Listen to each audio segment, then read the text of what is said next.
আমরা সবাই ভাবি যে শিং মাছ পরিষ্কার করাটা অনেক কষ্ট। আর এই শিং মাছগুলো পরিষ্কার করার জন্য অনেকে আমরা আনতে চাই না, যদিও ভালো লাগে। তো আজকে আমি সবাইকে দেখাবো যে শিং মাছগুলো কীভাবে পরিষ্কার করতে হয় খুবই সহজে। আর শিং মাছগুলো দেখতেই পাচ্ছেন একদম রূপোর মতো সাদা চকচক হয়ে গেছে। তো আমি শিং মাছের কাঁটাগুলো হাতেই ভেঙে নিচ্ছি।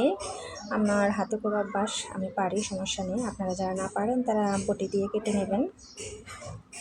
তো এখন আমি মাছগুলো আগে একটু ভালো করে ধুয়ে নিচ্ছি, বিজলগুলো ছাড়িয়ে নিচ্ছি, কারণ শিং মাছে তো প্রচুর বিজল, হাত পিছলিয়ে যায়। তো এখন আমি কি করেছি, প্রথমে শিলপাটা সেটা নিয়ে নিয়েছি, উপর করে নিয়েছি, উল্টা পিঠে করে মাছগুলো আমি ঘষে নিচ্ছি। আর একদম যে খুব বেশি শক্তি দিয়ে ঘষতে হবে তা না, একদম হালকাভাবে ঘষা দিলে মাছগুলো সুন্দর উঠে যাচ্ছে, কালো যে আবরণটা থাকে সেটা সুন্দরভাবেই উঠে যাচ্ছে। দেখতে পাচ্ছেন মাছগুলো কতটা সাদা হয়ে যাচ্ছে। তো এভাবে হচ্ছে আমি সবগুলো মাছ একের পর এক করে নিয়েছি, আর একটু জল দিয়েছি, পরিষ্কার করে নিয়েছি। কালো হয়ে গেছে পাটাটা, দেখতেই পাচ্ছ। তো এখন এরকম করে সবগুলো করা হয়ে যাচ্ছে আমার একের পর এক। তোমরা দেখতে থাকো যে আমি কীভাবে পরিষ্কার করেছি। দেখো কতটা চকচক করছে, খুব সুন্দর হচ্ছে না মাছগুলো? এখন কি খেতে গেলে আর আমাদের মনে হবে যে খাবো না, ভালো লাগে না?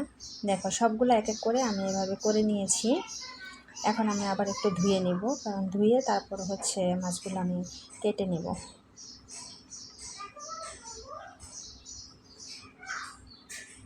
তো মাছগুলো এভাবে ধুয়ে নিলাম।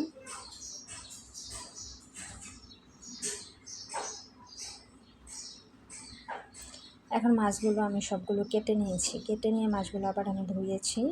ধোয়ার পর দেখো তোমাদের আমি একদম কাছ থেকে দেখাচ্ছি যে মাছগুলো কতটা সুন্দর ক্লিন হয়েছে। এখন মাছ খেতে বসলেও মনে হয় না যে মাছটা কালো কালো, আমার ভালো লাগে না, খাবো না।